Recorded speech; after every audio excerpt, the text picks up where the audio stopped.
Welcome to A Heart for Home Education. My name is America, and I am mother and home educator to my three children, ages 9, 7, and 5.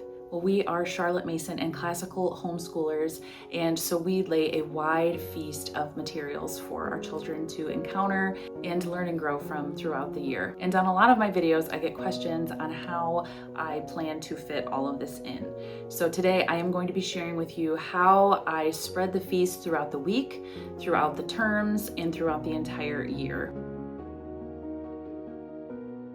Now, I just want to remind you that this is just a plan. I have not implemented this plan yet, but this is how I have planned it out and laid it out for us throughout the year. We officially start school on August 4th, and as I'm filming this video, it is August 1st. So just a couple more days left of our summer break, and then as I've reminded my children, summer continues, but our summer break ends and we start up formal lessons. And I primarily do this so that we can be done around mid-May when the weather warms up and the kids are really excited to be outside. And we're starting this early so that we can take a more leisurely pace throughout the school year. So I'm going to be sharing with you what I have pulled together for our term schedule, for our weekly schedule, for our daily schedule. This video is going to include all of the things, each of the students' daily timetables, as well as our weekly plan, and then how I'm scheduling this out and pacing it out over the terms. So if you are new here, I am using the Children's Tradition curriculum primarily, and then also using some from Ambleside online, and then also just pulling in some other resources that I wanted to use for this year. So as Charlotte Mason homeschoolers, I use a timetable to keep track of our daily lessons. However, Charlotte Mason was an educator at a school, not at a home.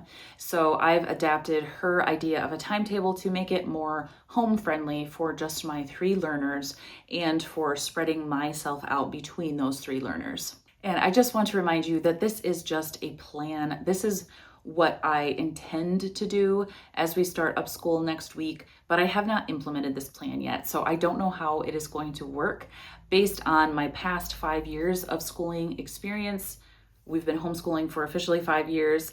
This is what I think is going to work best for our family at this season and at this time, but I have not started formal lessons yet using this schedule. So stay tuned for updates to our timetable. And with all that said, let's just look at what I have planned for this year. So this is the binder that I will be using that holds all of our scheduled plans, individual timetables, family timetables, group subjects, so many things, and my benediction table. So when you open it up, I will kind of give you an overview and then zoom in so that you can see it a little bit better. So it starts off with our term 1 and group family subjects, and then I split it up into my children's daily work, and then I've got our timetables here, some resources that I'll talk more about. And then once I flip to this tab, then this is our benediction table. And I will be sharing that in our benediction table video. So back to the schedules and layout for our week. So I pulled this out of the sleeve so that you can see it a little bit better.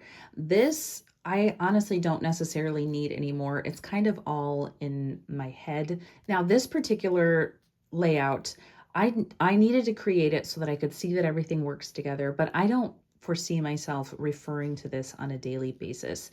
I know that each day we are going to start our morning with our benediction table, and then we will do our chores. And then it looks a lot more complicated than it actually is. But basically, I'm going to be taking the two younger children who I've combined in year 1 to do our year 1 readings. And then my oldest son, who is in year 4, he is going to have a long block of independent daily work time. And so all of these green blocks you can see. Wednesday's a little bit different, and I'll talk about that in a second. But as far as the overview, you can see my oldest has this long chunk of daily independent work. So you may notice that I don't have Thursday written in here. That is because we have a once a week drop-off enrichment co-op that the children go to. So I did not bother putting that in our timetable. We do a version of a benediction table on Thursdays, but as far as other regular daily schoolwork, we don't do. So back to kind of the daily breakdown. So Monday, Tuesdays, and Fridays, those days are going to look very similar, with my oldest having his daily independent work while I work with the year 1 readings. And then my daughter, who is older, she will go and do her daily independent work. That's things like maybe the math practice from the lesson we did the previous day, copy work, and cursive. And then I will work one-on-one with my youngest. So this dark pink color kind of denotes when I'm working with each child. So I will be working with my youngest, doing things like his math lesson, his reading lesson, and just one-on-one time. And that should only take about 30 minutes, maybe 40 as we head into the later terms. But it should be really quick with my year 1 student. And then he gets a nice long break right here. And so once I'm done working with him, then I work with my middle daughter, do her lessons that she needs me for, and then she gets a break. And then I work with my oldest son and check in with him on all of his daily work and just see how things went for him that day, and then some of the work that I need to do with him.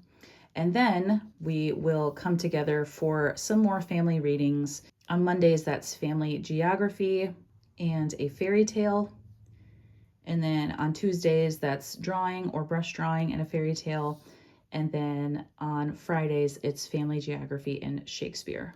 So really, Monday and Tuesday look pretty much the same. Friday looks the same as well. You can see these year 1 readings are rotating as well. So these, for my year 1, I'm working on their cursive, doing a cursive lesson with them, geography, year 1 literature, and then Swedish drill. And my hope is that my oldest can join in on Swedish drill.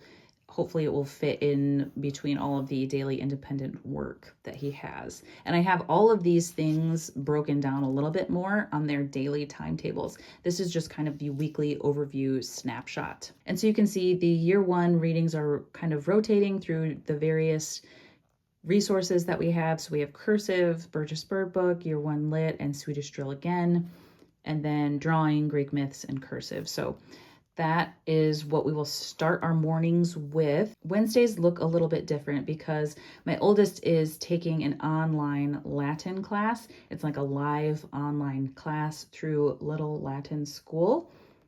And so that just shifts our day around a bit. So he will still start with some daily work, and then he's going to have a big chunk of time working with me here. This is when we are going to be doing our Plutarch lessons. We need about 45 minutes per week to do that together. And so we will do Plutarch, and then he does his Latin class. So that is via Zoom, and it is live with a teacher, with other students. I am really excited that I got him into this class.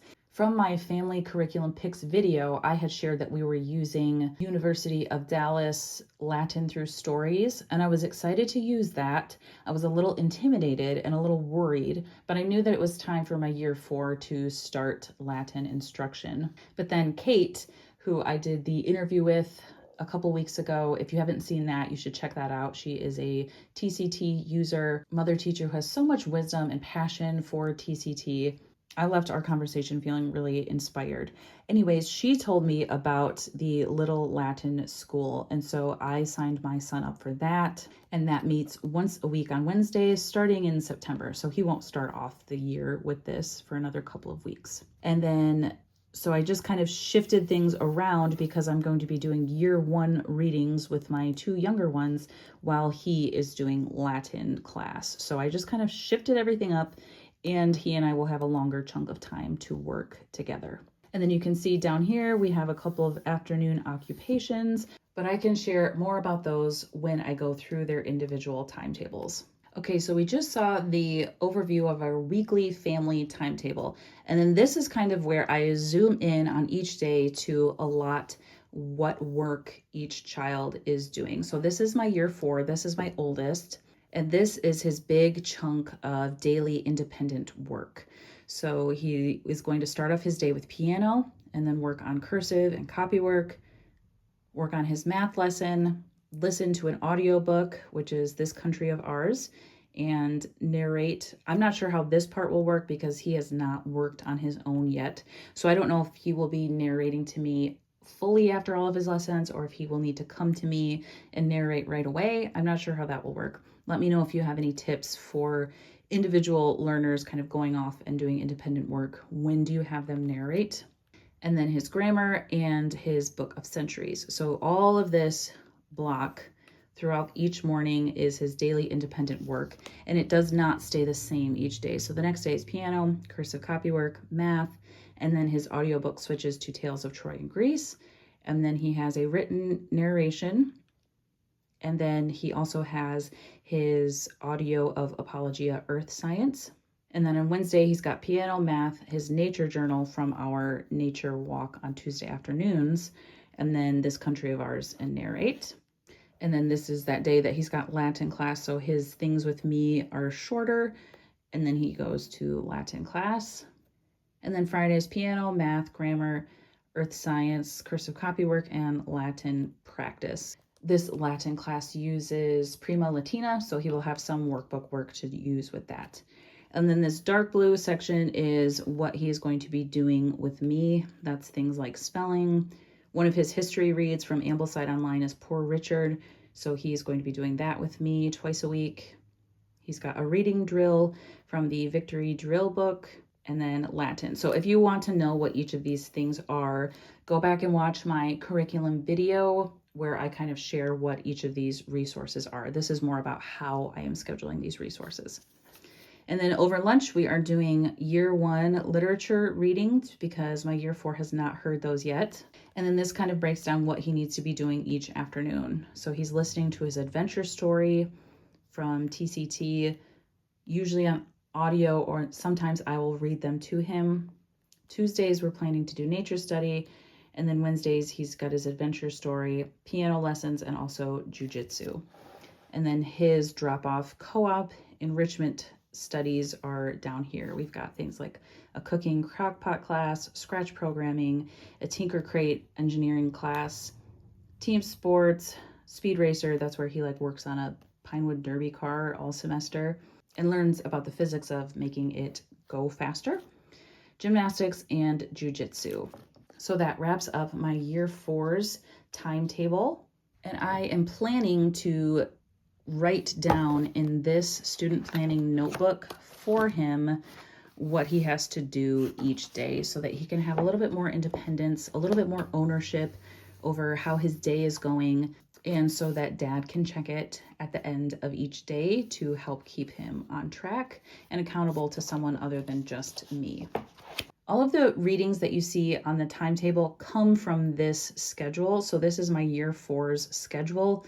And week by week, I have what chapter or what pages he should be reading or listening to help keep us on pace. So I'm basically going to populate his planner based on his timetable with these readings. It sounds a little more complicated than it is, but really just if his timetable says This Country of Ours, I'm going to write in here which chapter he should be listening to for that. And then here is my daughter's timetable. So you can see hers is just a little bit shorter, a little bit less going on because she does not have the workload that my oldest does. So each of her days, like I shared in our weekly overview, she starts off with our year 1 readings, and I just kind of scheduled those out there. And then she does her daily independent work. And then she works with me a little bit. And then we have our daily family work. And so those are the same for Monday, Tuesday, Friday, the same layout for her schedule. And we're kind of rotating which reads we are doing in each of those time slots, but the pattern stays the same. She starts off with me and her younger brother. She does independent work. She works with me a little bit, and then all of us come together for some family stuff. She does not have nearly as much daily independent work, so I do not have a planner for her. She might request one, but for now, I think that just the little bit of independent work she has should be fine to manage. And then the year 1 lit readings for lunch. And then each afternoon, she will do her piano in the afternoon instead of in the morning lesson block. My oldest is just really good at getting his chores done quickly. So it's usually works out pretty well for him to start his day with piano because nobody else is usually ready. So then Monday she'll have ballet, we'll do nature study, and then just piano lesson, and then piano practice. And then her day 5 co-op drop-off is art, group games, math games, clay, fine motor skills, gymnastics, and then of course she has ballet. And then working on my youngest timetable, so same as his sister, he's starting off with those year 1 together readings, switching up throughout the week. And then he goes right into working with me. And then I did assign him just a little bit of daily independent work, and that's doing a picture for his notebooking. Just whatever we read that morning, he can notebook. And then he will get a nice big break each day before coming back together for our daily family readings. And then the Wednesday schedule looks different for him because of the Latin class from his brother. So he will start off his day working with me right away, and then he'll have his independent work, and then he'll have a break. And then I don't have anything assigned for him for his afternoon occupations. We'll just do nature study on Tuesdays. And then for his drop-off enrichment, he has PE, team sports, Play-Doh, clay, pottery, gymnastics, and group games. So then these are kind of a look at our term overviews. So I have one of these sheets for each term. This comes from TCT, but I've made adjustments and added in our swaps and whatever I've customized. It was quite tedious, honestly. It took me several days to work on this and get this together. But now I feel really at peace having all of this prepared. Now, TCT has a 10-week schedule, but most Charlotte Mason curriculums have 3 12-week terms. So TCT has 3 10-week terms, but most other ones have 3 12-week terms. So I tried kind of shoving everything into 3 10-week terms, but it just was kind of driving me crazy.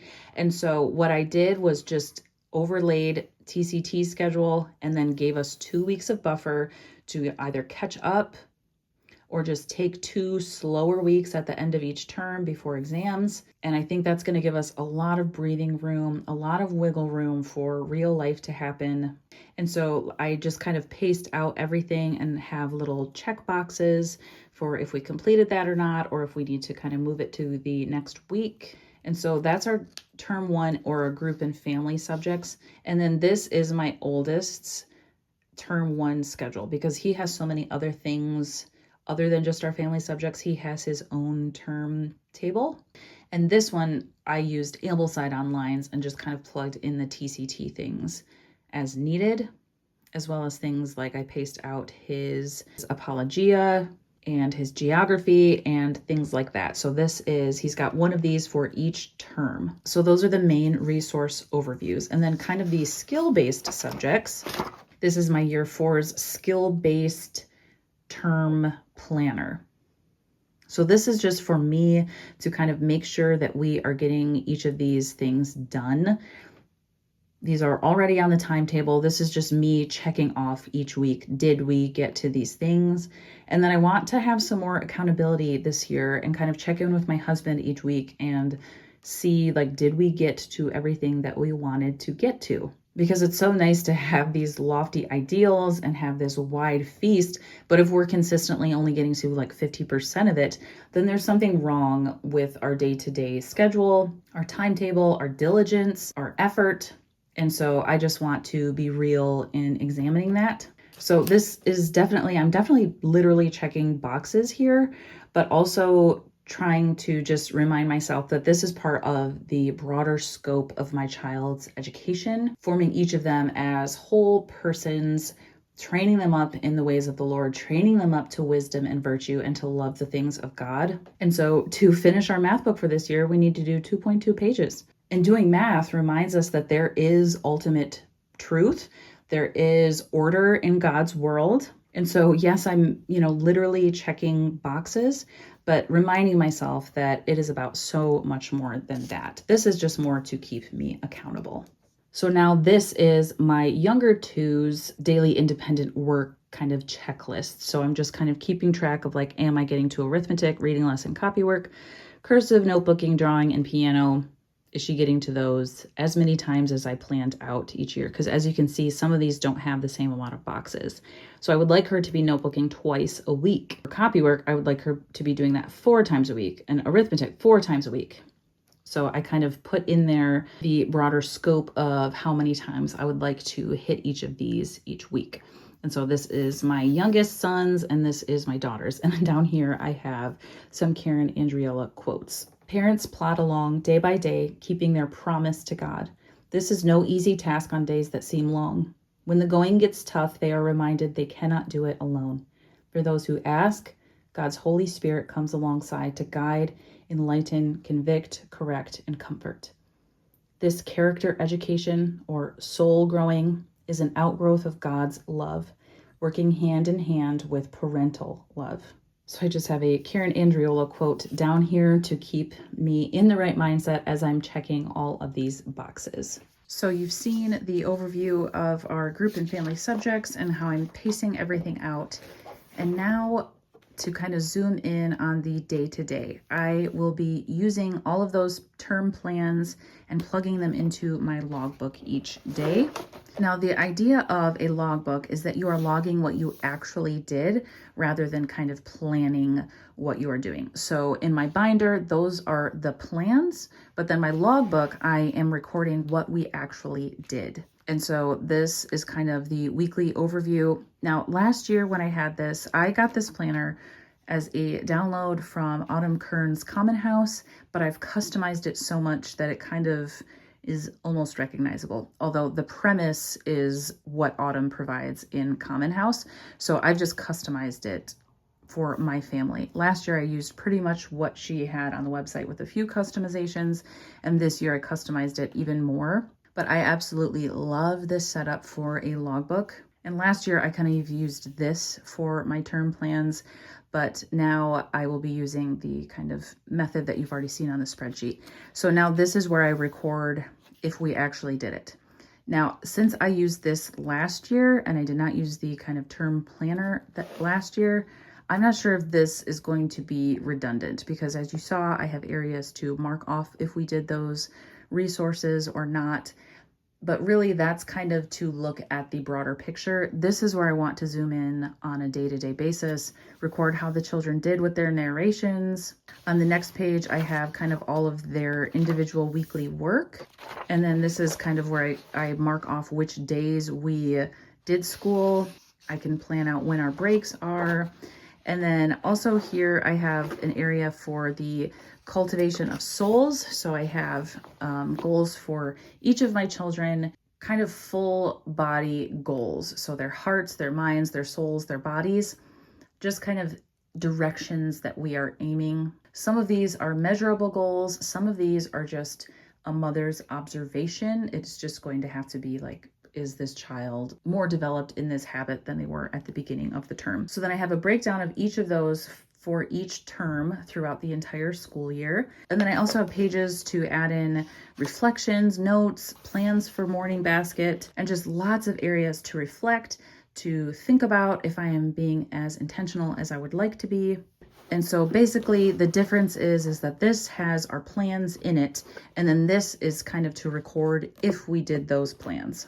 I have not used the pairing of this system yet, so like I said, I hope it's not redundant, but I really enjoyed using this logbook last year, and I think I'm going to really enjoy pairing it with these plans. Well, thank you so much for watching. I hope that it was helpful or encouraging to see my family's timetable laid out for you, our weekly schedule and our daily schedule, and maybe you've picked up some things that may work for you and your family. We are getting really excited to dive into all of the resources that I have prepared and planned for us to use. Hope that all of the planning and preparations that you've done for your home and family are going to be blessed as you start your school year. Let me know in the comments down below, what does your weekly schedule look like? How did you go about planning this year? And when do you start formal lessons again? Thank you so much for watching, and I will see you in the next video.